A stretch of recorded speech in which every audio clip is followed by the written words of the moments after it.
Sehingga rencana dari Pak Menhub untuk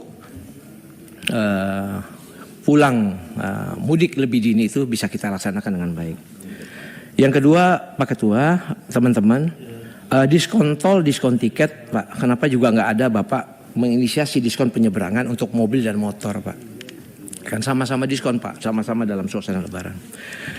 Yang berikut, Pak Ketua, izin teman-teman semua, ini kita sebenarnya bicara masalah tiket nih, Pak. Udah beberapa kali kita bicara ini. Kita udah ketemu kemarin, Ibu Menteri sudah mengatakan bahwa salah satu tiket ini bisa turun dari pengurangan PPN dari 11 menjadi 5%, airport tax dan lain-lain.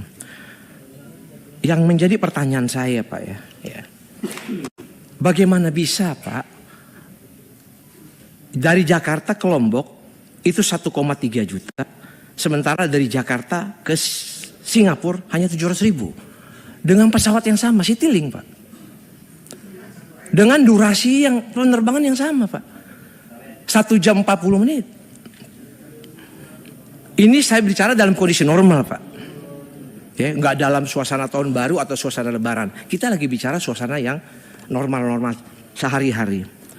Kemudian bagaimana bisa Jakarta Kuala Lumpur 700.000, sementara Jakarta Bali 1,4 dengan pesawat yang sama. Kemarin di Rut Garuda menyatakan bahwa ada 2 komponen yang tidak bisa kita kurangi, yaitu bahan bakar dan juga maintenance pesawat. Kami sepakat, Pak. Tapi pertanyaan kami, apakah kalau ke Singapura itu lebih murah maintenance-nya ketimbang dia pergi ke Lombok? Apakah bahan bakarnya ke Singapura lebih murah ketimbang dia pergi ke Lombok atau dia ke Bali? Atau ke Pontianak misalnya? Ini kan reguler, Pak, kita bicara. Bukan event-event tertentu. Dengan sudah ada diskon dari Ibu Sri Mulyani pun ini masih jauh, Pak. Lebih mahal ketimbang.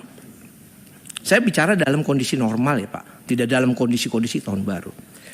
Yang berikut, Pak Ketua, terkait dengan keterangan Ibu Menteri Keuangan kemarin, saya justru sekarang mendapat atau membuka ini ada kotak Pandora baru, Pak Ketua. Saya mau kasih contoh kasus, Pak Ketua. Kemarin kita mau ke Palembang, Pak Ketua. Saya ke Palembang, Pak Ketua. Diperintah oleh komisi ada kegiatan di Palembang meninjau jalan tol Palembang Jambi. Saya udah cetak tiket, Pak Ketua. Pulang pergi dengan Garuda. Beberapa teman saya juga sudah melakukan hal yang sama, sudah cetak tiket. Dalam komponen tiket itu, Pak Ketua, ketemulah bagian-bagiannya. Di situ ada tarif dasar, pajak dan PPN, termasuk airport tax. Saya sudah check in, saya no show. Pertanyaan saya sama bapak-bapak, sama Pak Menteri sekarang, ya, di dalam komponen tiket itu ada airport tax-nya, Pak. Kalau saya no show, itu airport tax-nya kemana?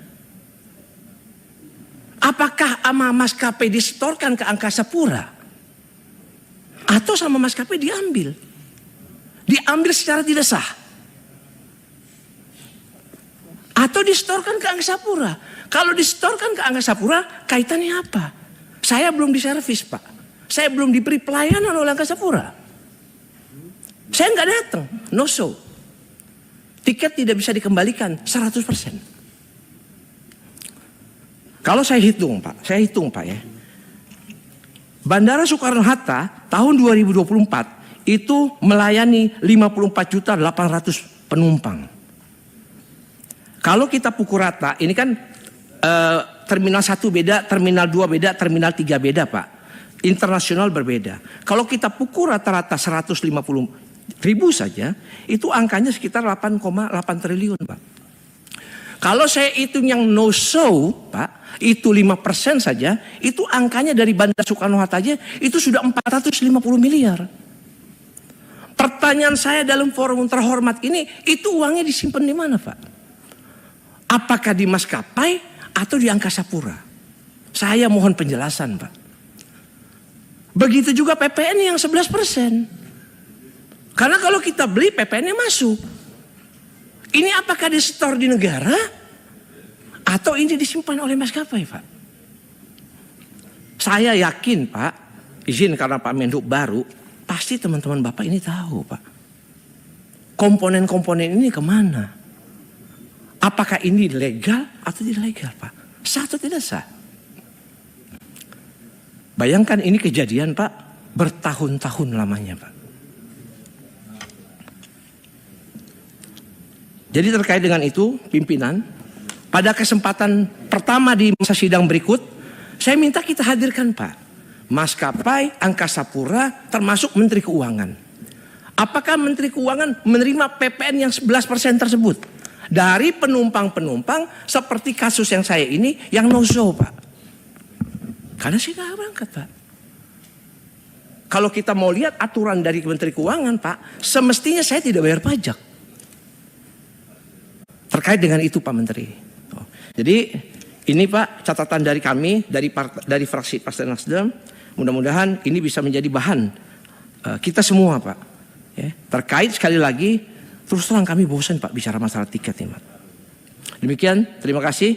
Untuk yang lain-lain, izin pendapat kami yakin nih, semua apa yang Bapak sampaikan, Menteri PU, Menteri Perhubungan, terkait dengan persiapan-persiapan Nataru ini, kami meyakini, Pak, Bapak-Bapak sudah sangat siap. Dan kami doakan mudah-mudahan persiapan Lebaran dan juga sampai dengan nanti mudah-mudahan aman dan lancar. Demikian, terima kasih. Wabillahi taufiq wal hidayah. Assalamualaikum warahmatullahi wabarakatuh. Terima kasih Pak Muri. Yang tadi poin dari pembicaraan Pak Muri nanti kita bahas di rapat khusus ya. Kita dalami dulu data-datanya nanti ya. Setelah kita kumpulkan data secara seksama di komisi melalui teman-teman TA juga ya, nanti diperkuat, nanti kita rapat, kita akan panggil maskapai, menteri, kemudian pihak Angkasa Pura dan kalau dipandang perlu nanti dari Kementerian Keuangan. Ya, baik. Soal itu jangan diperpanjang lagi, nanti kita cari arena khusus saja. Ya, kalau diperpanjang lumayan menarik itu untuk dibicarakan.